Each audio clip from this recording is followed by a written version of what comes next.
Alright, are you surprised we have another electric vehicle here at the BulletBarry residence? This one, however, is not a bike. This is the Ausom scooter, and as soon as we open this box, you're going to find out why it's called that. Wow, just like that. Alright, so out of the box we have the base of the Ausom scooter, which looks really cool. We have a suspension seat post, which I didn't even know that this was going to come with that. I have no idea what this is. Maybe that's the base for the seat. Probably a box with the charger in it. And then we have an Allen key set and a pump. So it looks like most of this is put together. We're not going to need to do much. We have ourselves a manual, so we're going to find out what's first. First thing was to unscrew the locking mechanism at the stem of the scooter. Raise the neck upright and lock it back into place. After that, we can put on the handlebars. Just unscrew the metal top plate with the Allen key set, pop the handlebars in, and tighten the top plate back on.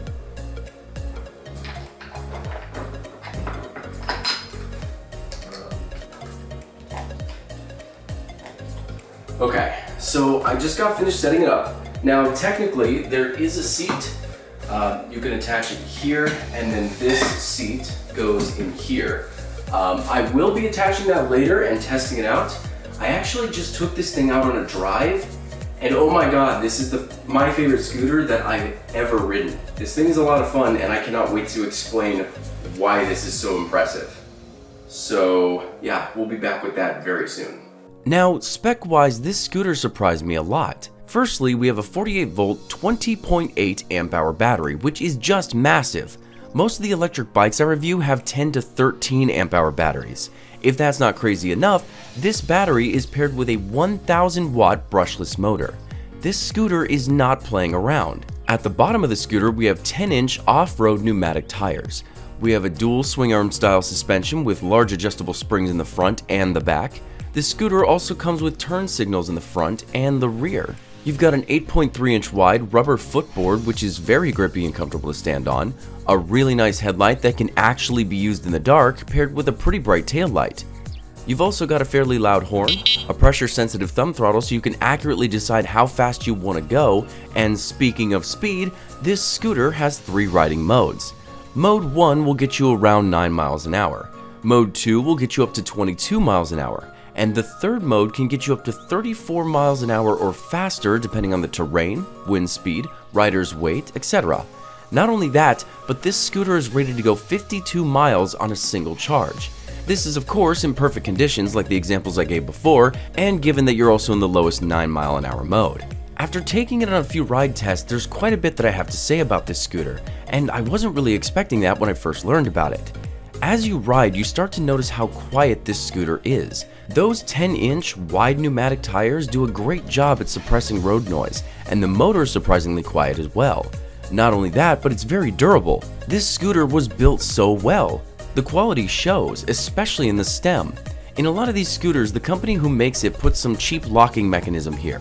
This is nice for when you want to fold the neck in half and walk it around, but while you're riding it, which is most of the time, the stem will feel loose. This is known as stem wobble. See, the Leopard doesn't have this issue. The stem does fold down if you'd like it to, but the locking mechanism is no joke and keeps the stem nice and tight, which is so important when making the rider feel secure as they're flying down the road. As far as folding this down and walking it around though, the scooter can do that, but the thing is basically 70 pounds, which doesn't make it a very comfortable haul-around unit, so I don't really see myself folding it much anyway.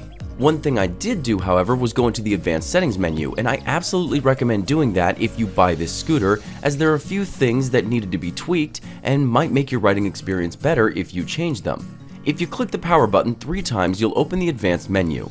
In here, there are many different settings to adjust. P1, for example, will let you change the units from miles to kilometers. P2 will change your voltage level from 36 all the way up to 72, but I'm going to skip to the important ones starting with P5. P5 is cruise control.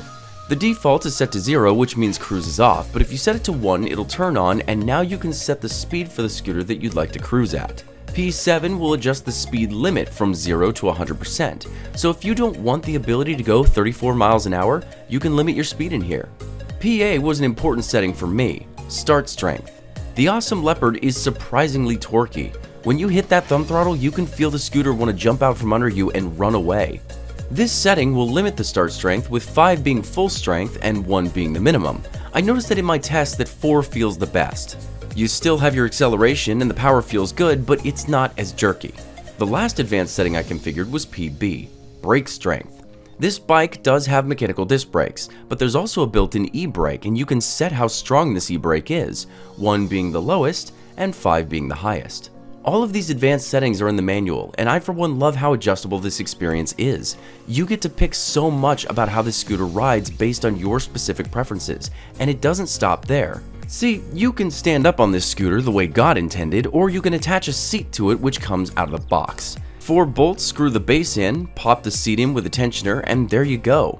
The seat is padded, it's comfortable, and it has a built-in suspension seat post, which means you now have 3-point suspension on this scooter. This seat also folds down, so if you wanted to leave it on there permanently, but you also like the scooter folded down, you can still do that.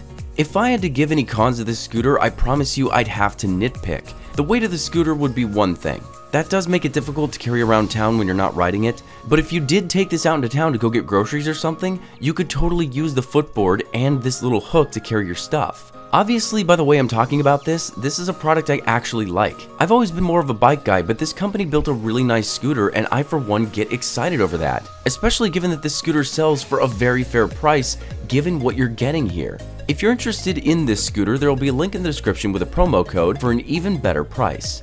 Thank you guys so much for watching. I hope this video was helpful for you, and ride safe everyone.